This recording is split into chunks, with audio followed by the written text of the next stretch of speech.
Hello, and welcome to another KidsKonnect video, where you can learn all about the amazing world around you, with fun and educational facts and worksheets. In today's episode, we're going to learn about a famous sportscaster, movie actor, and charismatic politician, known as the Great Communicator, who served as the 40th President of the United States. Can you guess who he is? It's Ronald Reagan. Here's a question to think about while you watch. To quit smoking, President Reagan satisfied his sweet tooth and turned to what candy? Watch until the end for the answer. Let's start with his early life. Ronald Wilson Reagan was born on February 6, 1911, in Tampico, Illinois. He was the son of Jack Reagan and Nell Wilson.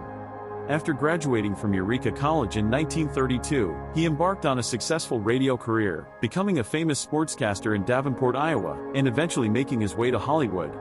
In April 1937, he enlisted in the U.S. Army Reserve, and eventually, he left active duty in December 1945, returning to acting. Reagan starred in over 50 films, establishing himself as a talented actor, and gaining recognition within the entertainment industry. On January 26, 1940, he married Jane Wyman, but they divorced in 1948. He then married Nancy Davis on March 4, 1952. In total, he had 4 children, 2 from each wife. Reagan's interest in politics grew throughout the 1950s, leading him to serve as president of the Screen Actors Guild, and eventually as a spokesman for General Electric.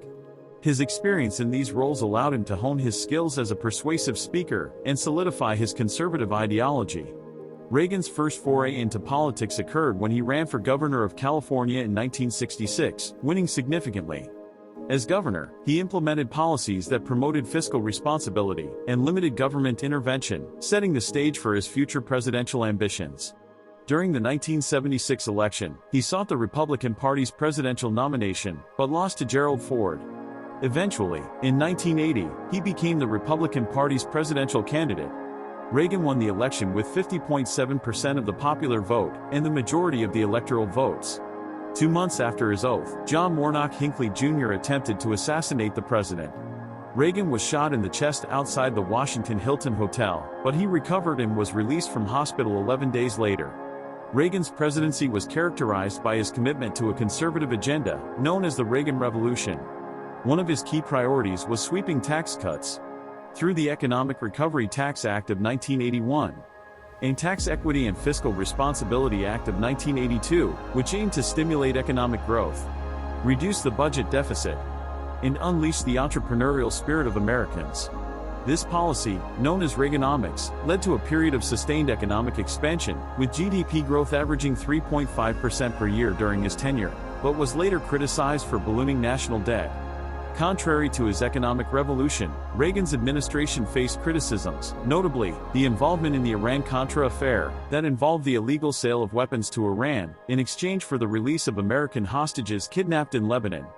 The lack of progress on civil rights, inadequate response to the AIDS crisis, and his support for industries with potentially harmful environmental impacts. Meanwhile, Reagan's foreign policy, known as the Reagan Doctrine, focused on anti-communism and support for a strong military presence to counter the Soviet Union's influence. After re-election in 1984, Reagan met with Soviet Premier Mikhail Gorbachev in Geneva and discussed arms control. By December 1987, the Intermediate-Range Nuclear Forces Treaty was signed, after meetings in Reykjavik in Iceland and Washington, D.C.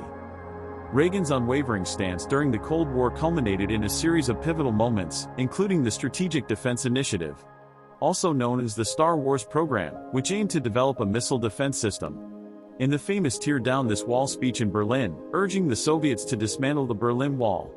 Reagan's strong leadership and determination played a significant role in ending the decades-long struggle of the Cold War, and the eventual collapse of the Soviet Union. Reagan retired to his house in Bel Air, Los Angeles. In November 1990, he published his autobiography, An American Life. By 1992, he established the Ronald Reagan Freedom Award, honoring people who contributed to the world's freedom. Gorbachev became its first recipient. On January 18, 1993, Reagan received the Presidential Medal of Freedom Award from President George H.W. Bush.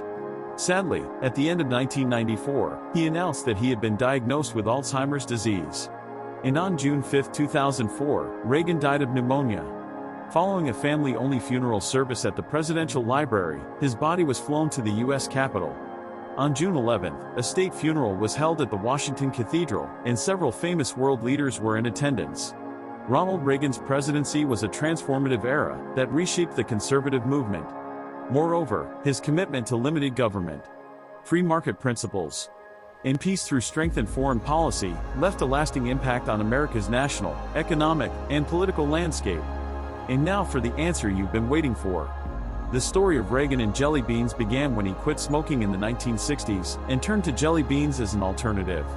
Jelly Belly jelly beans became his preferred brand, and he openly praised their quality and variety. That's it for today.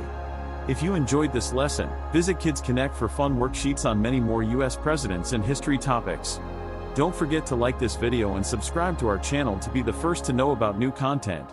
See you in the next video.